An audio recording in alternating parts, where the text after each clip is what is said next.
Noveno grado, Escuela de Pastoral. Lección 15, le fue dado todo poder. Imagina que estás paralítico, muerto de vergüenza por tus pecados, y de repente Jesús te mira directo a tu alma y te dice, Hijo, tus pecados te son perdonados.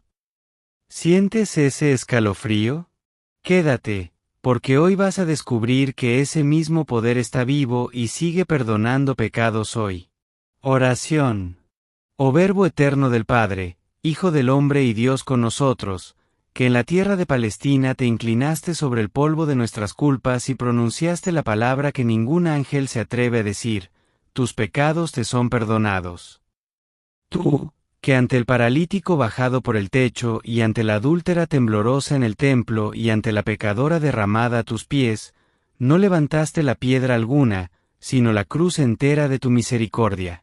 Tú, legislador divino, que no viniste a abolir la ley sino a consumarla en fuego de amor, transformando el no matarás en ni siquiera te enojes, el no adulterarás en pureza del corazón, el ojo por ojo, en mejilla ofrecida, y la medida estrecha de los hombres en la medida inmensa del Padre que hace salir su sol sobre malos y buenos. Tú, que en el sermón de la montaña te revelaste como el nuevo Moisés, pero con autoridad que no recibe sino que es, porque tú eres el yo soy antes que Abraham, y en tu yo os digo, resuena el trueno mismo del Sinaí hecho ternura. Haz que esta alma, y toda alma que lea estas palabras, contemple con estupor reverente como el mismo poder que resucitó muertos se inclina hoy, aquí, ahora, para pronunciar sobre cada herida secreta, sobre cada vergüenza callada, sobre cada cadena que aún arrastramos, tampoco yo te condeno. Vete en paz. Danos, Señor, no solo entender que perdonas, sino sentir, con la carne del corazón, que tú perdonas primero, que tú amas primero, que tú te adelantas siempre con misericordia. Rompe en nosotros la lógica humana que mide, y enciende la lógica divina que derrocha. Haz que amemos mucho porque mucho se nos ha perdonado. Haz que, al recibir tu perdón, nos convirtamos nosotros mismos en perdón andante para el mundo. Tú que diste a tus apóstoles frágiles el aliento del Espíritu para seguir perdonando en tu nombre, no permitas que nunca dudemos de que hoy, en el sagrario y en el confesionario, sigues ejerciendo el mismo poder que aterrorizó a los fariseos y resucitó a los muertos en vida. Que toda rodilla se doble y toda lengua confiese que solo tú eres santo, solo tu Señor, solo tú el que perdona, el que restaura, el que hace nuevas todas las cosas. Y que, al terminar este día, podamos repetir con verdad estremecida lo que la multitud exclamó en Cafarnaum, hoy hemos visto cosas increíbles. Porque tú sigues haciendo cosas increíbles cuando un pecador se atreve a creer que su pecado no es más grande que tu corazón abierto en la cruz. Amén. Alleluia. Amén. El Padre lo puso sobre toda potestad, sometiendo a él todas las cosas.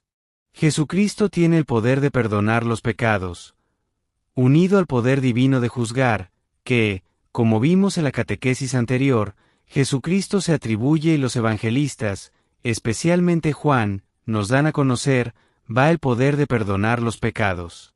Vimos que el poder divino de juzgar a cada uno y a todos, puesto de relieve especialmente en la descripción apocalíptica del juicio final, está en profunda conexión con la voluntad divina de salvar al hombre en Cristo y por medio de Cristo.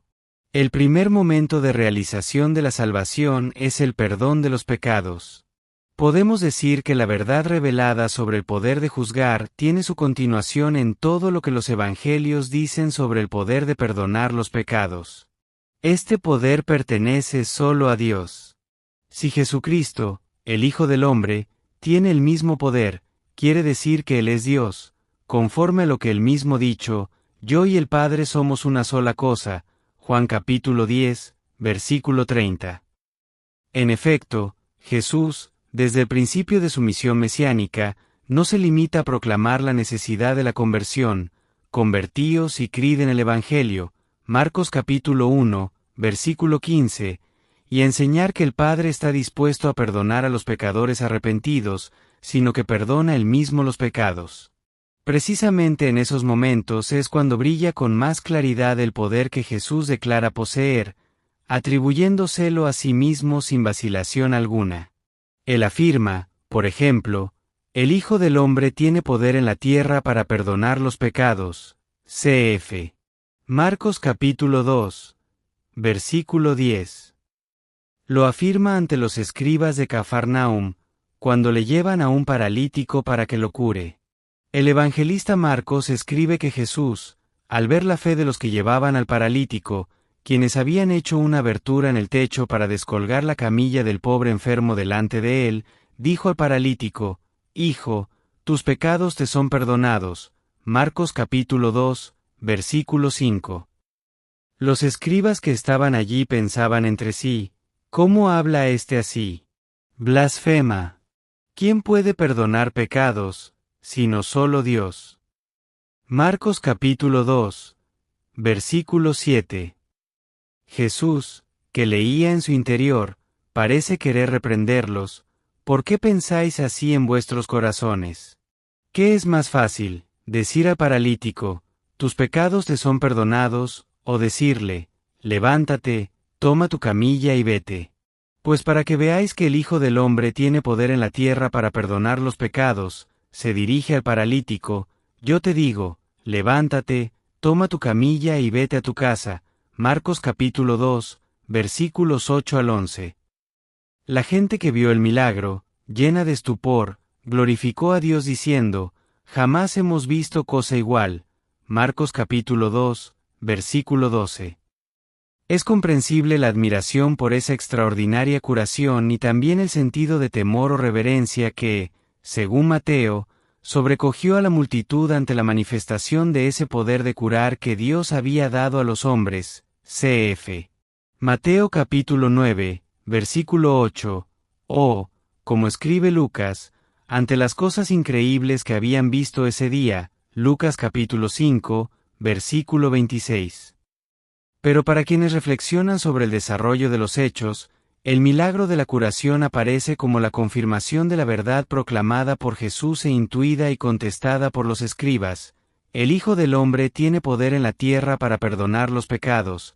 Hay que notar también la puntualización de Jesús sobre su poder de perdonar los pecados en la tierra. Es un poder que él ejerce ya en su vida histórica, mientras se mueve como Hijo del Hombre por los pueblos y calles de Palestina, y no solo a la hora del juicio escatológico, después de la glorificación de su humanidad.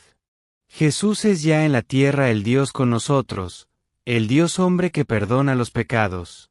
Hay que notar, además, como siempre que Jesús habla de perdón de los pecados, los presentes manifiestan contestación y escándalo. Así, en el texto donde se describe el episodio de la pecadora que se acerca al maestro cuando estaba sentado a la mesa en casa del fariseo, Jesús dice a la pecadora: tus pecados te son perdonados. Lucas capítulo 7, versículo 48. Es significativa la reacción de los comensales que comenzaron a decir entre sí: ¿quién es este para perdonar los pecados? Lucas capítulo 7, versículo 49. También en el episodio de la mujer sorprendida en flagrante adulterio y llevada por los escribas y fariseos a la presencia de Jesús para provocar un juicio suyo en base a la ley de Moisés, encontramos algunos detalles muy significativos que el evangelista Juan quiso registrar. Ya la primera respuesta de Jesús a los que acusaban a la mujer: el que de vosotros esté sin pecado, arrójele la piedra primero. Juan capítulo 8, versículo 7, nos manifiesta su consideración realista de la condición humana, comenzando por la de sus interlocutores, que, de hecho, van marchándose uno tras otro. Demos cuenta, además, de la profunda humanidad de Jesús al tratar a aquella desdichada, cuyos errores ciertamente desaprueba, pues de hecho le recomienda: vete y no peques más. Juan capítulo 8, versículo 11, pero que no la aplasta bajo el peso de una condena sin apelación. En las palabras de Jesús podemos ver la reafirmación de su poder de perdonar los pecados y, por tanto, de la trascendencia de su yo divino. Después de haber preguntado a la mujer: ¿nadie te ha condenado?, y haber obtenido la respuesta: nadie, Señor, declara: «Ni yo tampoco te condeno, vete y no peques más». Juan capítulo 8, versículos 10 al 11. En ese «ni yo tampoco» vibra el poder de juicio y de perdón que el Verbo tiene en comunión con el Padre y que ejerce en su encarnación humana para la salvación de cada uno de nosotros. Lo que cuenta para todos nosotros en esta economía de la salvación y del perdón de los pecados es que se ame con toda el alma a aquel que viene a nosotros como eterna voluntad de amor y de perdón. Nos lo enseña el mismo Jesús cuando, al sentarse a la mesa con los fariseos y verlos admirados porque acepta las piadosas manifestaciones de veneración por parte de la pecadora, les cuenta la parábola de los dos deudores, uno de los cuales debía al acreedor 500 denarios, el otro 50, y a los dos les condona la deuda. ¿Quién, pues, lo amará más? Lucas capítulo 7, versículo 42. Responde Simón: «Supongo que aquel a quien condonó más». Y él añadió: «Bien has respondido. Ve a esta mujer. Le son perdonados sus muchos pecados, porque amó mucho. Pero a quien poco se le perdona, poco ama». Cf. Lucas capítulo 7, versículos 42 al 47. La compleja psicología de la relación entre el acreedor y el deudor, entre el amor que obtiene el perdón y el perdón que genera nuevo amor, entre la medida rigurosa del dar y del tener y la generosidad del corazón agradecido que tiende a dar sin medida, se condensa en estas palabras de Jesús que son para nosotros una invitación a tomar la actitud justa ante el Dios hombre que ejerce su poder divino de perdonar los pecados para salvarnos, puesto que todos estamos en deuda con Dios, Jesús incluye. En la oración que enseñó a sus discípulos y que ellos transmitieron a todos los creyentes, esa petición fundamental al Padre: «Perdónanos nuestras deudas», Mateo capítulo 6, versículo 12, que en la redacción de Lucas suena: «Perdónanos nuestros pecados», Lucas capítulo 11, versículo 4. Una vez más, Él quiere inculcarnos la verdad de que solo Dios tiene el poder de perdonar los pecados, Marcos capítulo 2, versículo 7. Pero al mismo tiempo, Jesús ejerce este poder divino en virtud de la otra verdad que también nos enseñó, a saber, que el Padre no solo ha entregado al Hijo todo el poder para juzgar, Juan capítulo 5, versículo 22, sino que le ha conferido también el poder para perdonar los pecados. Evidentemente, no se trata de un simple ministerio confiado a un puro hombre que lo desempeña por mandato divino. El significado de las palabras con que Jesús se atribuye a sí mismo el poder de perdonar los pecados, y que de hecho los perdona en muchos casos que narran los evangelios, es más fuerte y más comprometido para las mentes de los que escuchan a Cristo, los cuales de hecho rebaten su pretensión de hacerse Dios y lo acusan de blasfemia, de modo tan encarnizado que lo llevan a la muerte de cruz.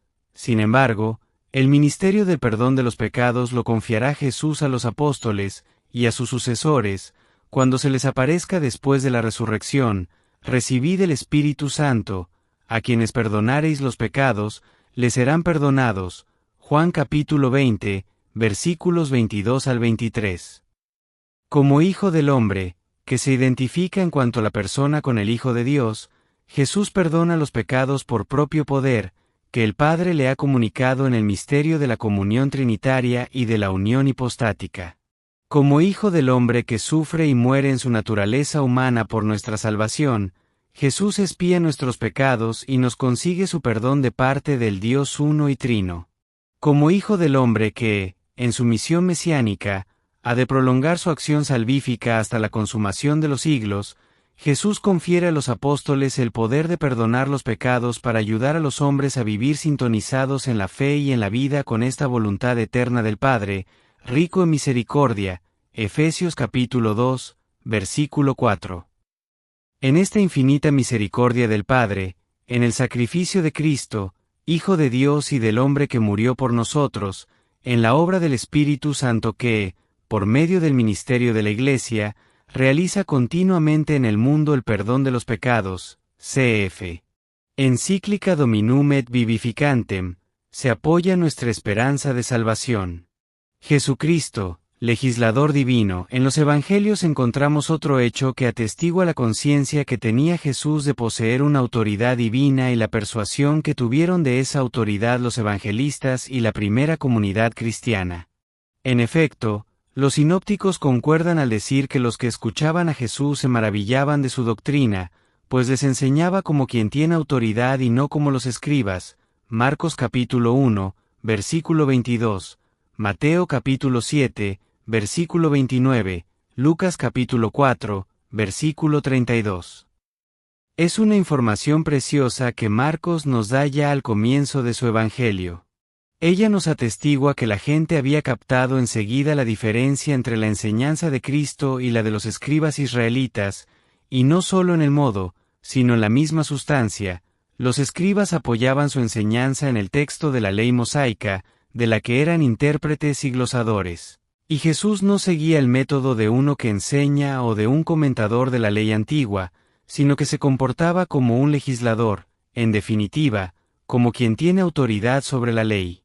Notemos que los que escuchaban sabían bien que se trataba de la ley divina que dio Moisés en virtud de un poder que Dios mismo le había concedido como su representante y mediador ante el pueblo de Israel. Los evangelistas y la primera comunidad cristiana, que reflexionaban sobre esa observación de los que habían escuchado la enseñanza de Jesús, se daban cuenta todavía más de su significado integral, porque podían confrontarla con todo el ministerio sucesivo de Cristo.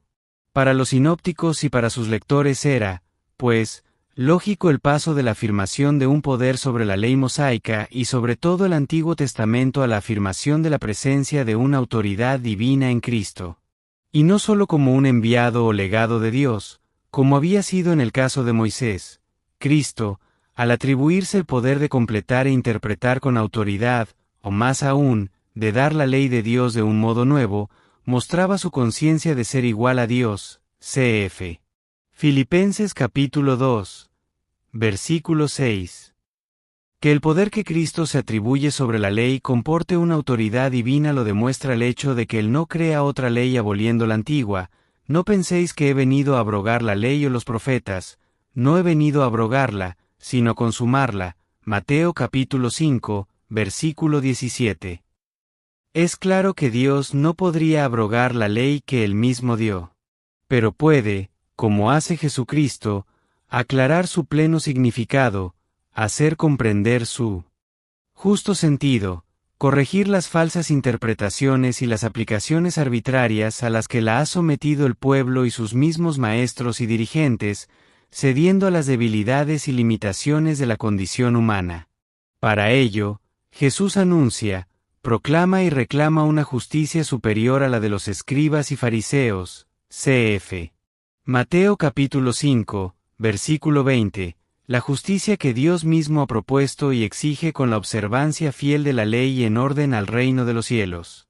El Hijo del Hombre actúa, pues, como un Dios que restablece lo que Dios quiso y puso de una vez para siempre de hecho, sobre la ley de Dios, Él proclama ante todo, en verdad os digo que mientras no pasen el cielo y la tierra, ni una jota ni una tilde pasará de la ley hasta que todo se cumpla.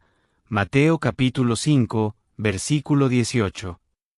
Es una declaración drástica con la que Jesús quiere afirmar tanto la inmutabilidad sustancial de la ley mosaica como el cumplimiento mesiánico que recibe en su palabra. Se trata de una plenitud de la ley antigua que Él, enseñando como quien tiene autoridad sobre la ley, hace ver que se manifiesta sobre todo en el amor a Dios y al prójimo. De estos dos preceptos penden la ley y los profetas. Mateo capítulo 22, versículo 40.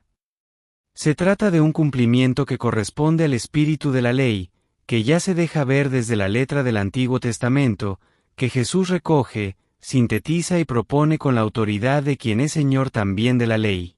Los preceptos del amor, y también de la fe generadora de esperanza en la obra mesiánica que Él añade a la ley antigua explicitando su contenido y desarrollando sus virtualidades escondidas, son también un cumplimiento.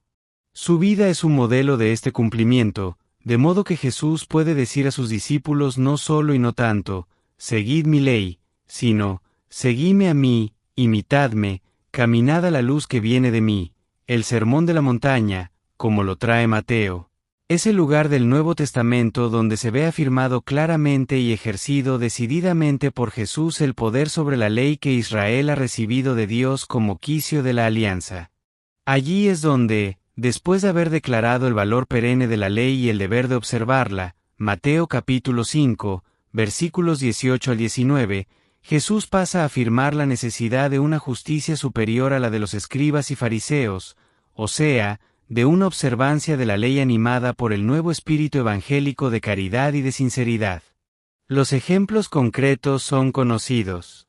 El primero consiste en la victoria sobre la ira, el resentimiento, la animadversión que anidan fácilmente en el corazón humano, aun cuando se puede exhibir una observancia exterior de los preceptos de Moisés, uno de los cuales es el de no matar.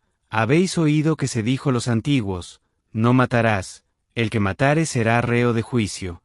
Pero yo os digo que todo el que se irrita contra su hermano será reo de juicio. Mateo capítulo 5, versículos 21 al 22. Lo mismo vale para el que haya ofendido a otro con palabras injuriosas, con escarnio y burla. Es la condena de cualquier cesión ante el instinto de la aversión, que potencialmente ya es un acto de lesión y hasta de muerte, al menos espiritual, porque viola la economía del amor en las relaciones humanas y hace daño a los demás. Y a esta condena Jesús intenta contraponer la ley de la caridad que purifica y reordena al hombre hasta en los más íntimos sentimientos y movimientos de su espíritu. De la fidelidad a esta ley hace Jesús una condición indispensable de la misma práctica religiosa. Si vas, pues, a presentar una ofrenda ante el altar y allí te acuerdas de que tu hermano tiene algo contra ti, deja allí tu ofrenda ante el altar, ve primero a reconciliarte con tu hermano y luego vuelve a presentar tu ofrenda. Mateo capítulo 5, versículos 23 al 24. Tratándose de una ley de amor, no hay que dar importancia a nada que se tenga en el corazón contra el otro. El amor que Jesús predicó iguala y unifica a todos en querer el bien, en establecer o restablecer la armonía en las relaciones con el prójimo, hasta en los casos de contiendas o de procedimientos judiciales. Cf. Mateo capítulo 5, versículo 25. Otro ejemplo de perfeccionamiento de la ley es el del sexto mandamiento del Decálogo, en el que Moisés prohibía el adulterio.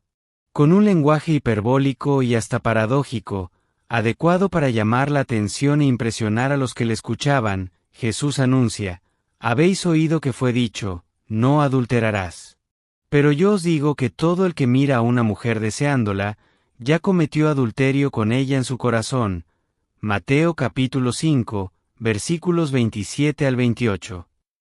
Y condena también las miradas y los deseos impuros, mientras recomienda la huida de las ocasiones, la valentía de la mortificación, la subordinación de todos los actos y comportamientos a las exigencias de la salvación del alma y de todo el hombre. Cf. Mateo capítulo 5, versículos 29 al 30. A este ejemplo se une también en cierto modo otro que Jesús afronta enseguida. También se ha dicho, el que repudiare a su mujer, dele libelo de repudio. Pero yo os digo, y declara abolida la concesión que hacía la ley antigua al pueblo de Israel por la dureza del corazón. Cf. Mateo capítulo 19, versículo 8, prohibiendo también esta forma de violación de la ley del amor en armonía con el restablecimiento de la indisolubilidad del matrimonio. Cf. Mateo capítulo 19, versículo 9. Con el mismo procedimiento, Jesús contrapone a la antigua prohibición de perjurar la de no jurar de ninguna manera. Mateo capítulo 5, versículos 33 al 37, y la razón que emerge con bastante claridad está fundada también en el amor. No debemos ser incrédulos o desconfiados con el prójimo cuando es habitualmente franco y leal, sino que más bien hace falta que una y otra parte sigan la ley fundamental del hablar y del obrar. Sea vuestra palabra, sí, sí, no, no, todo lo que pasa de esto, de mal. Procede, Mateo capítulo 5, versículo 37, y también, habéis oído que se dijo, ojo por ojo y diente por diente, pero yo os digo, no resistáis al malvado. Mateo capítulo 5, versículos 38 al 39, Y con lenguaje metafórico, Jesús enseña a poner la otra mejilla, a ceder no solo la túnica sino también el manto, a no responder con violencia a las vejaciones de los demás, y sobre todo, da a quien te pida y no vuelvas la espalda a quien desea de ti algo prestado. Mateo capítulo 5, versículo 42. Radical exclusión de la ley del talión en la vida personal del discípulo de Jesús, cualquiera que sea el deber de la sociedad de defender a los propios miembros de los malhechores y de castigar a los culpables de violación de los derechos de los ciudadanos y del mismo Estado, y esta es la perfección definitiva en la que encuentran el centro dinámico todas las demás. Habéis oído que fue dicho, amarás a tu prójimo y aborrecerás a tu enemigo. Pero yo os digo, amad a vuestros enemigos y orad por los que os persiguen, para que seáis hijos de vuestro Padre que está en los cielos, que hace salir el sol sobre malos y buenos y llueve sobre justos e injustos. Mateo capítulo 5, versículos 43 al 45.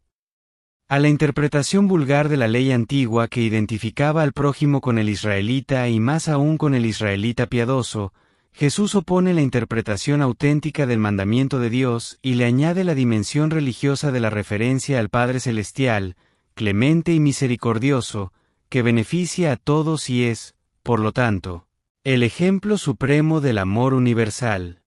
En efecto, Jesús concluye, sed perfectos como perfecto es vuestro Padre Celestial. Mateo capítulo 5, versículo 48. Él pide a sus seguidores la perfección del amor. La nueva ley que Él ha traído tiene su síntesis en el amor. Este amor hará que el hombre, en sus relaciones con los demás, supere la clásica contraposición amigo-enemigo y tenderá, desde dentro de los corazones, a traducirse las correspondientes formas de solidaridad social y política, incluso institucionalizadas. Será, pues, muy amplia la historia la irradiación del mandamiento nuevo de Jesús. En este momento nos vemos obligados sobre todo a manifestar que en los fragmentos importantes del Sermón de la Montaña se repite la contraposición, habéis oído que se dijo. Pero yo os digo, y esto no para abrogar la ley divina de la antigua alianza, sino para indicar su perfecto cumplimiento, según el sentido entendido por Dios legislador, que Jesús ilumina con luz nueva y explica con todo su valor generador de nueva vida y creador de nueva historia, y lo hace atribuyéndose una autoridad que es la misma del Dios legislador. Podemos decir que en esa expresión suya repetida 6 veces, yo os digo, resuena el eco de esa autodefinición de Dios que Jesús también se ha atribuido, yo soy, cf. Juan capítulo 8, versículo 58.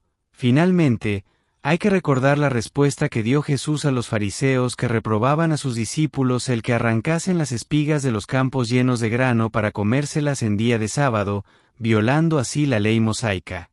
Primero, Jesús les cita el ejemplo de David y de sus compañeros, que no dudaron en comer los panes de la proposición para quitarse el hambre, y el de los sacerdotes que en día de sábado no observan la ley del descanso porque desempeñan sus funciones en el templo.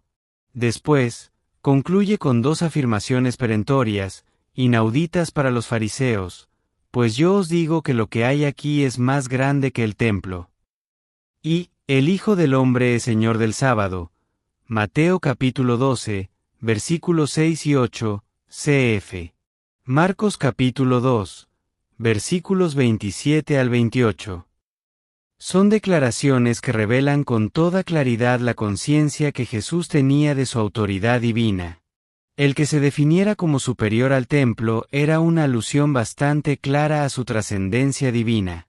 Y proclamarse Señor del sábado, o sea, de una ley dada por Dios mismo a Israel, era la proclamación abierta de la propia autoridad como cabeza del reino mesiánico y promulgador de la nueva ley. No se trataba, pues, de simples derogaciones de la ley mosaica, admitidas también por los rabinos en casos muy restringidos, sino de una reintegración, de un complemento y de una renovación que Jesús enuncia como inacabables. El cielo y la tierra pasarán, pero mis palabras no pasarán. Mateo capítulo 24, versículo 35. Lo que viene de Dios es eterno, como eterno es Dios. 9º grado, Escuela de Pastoral, Lección 15, fin.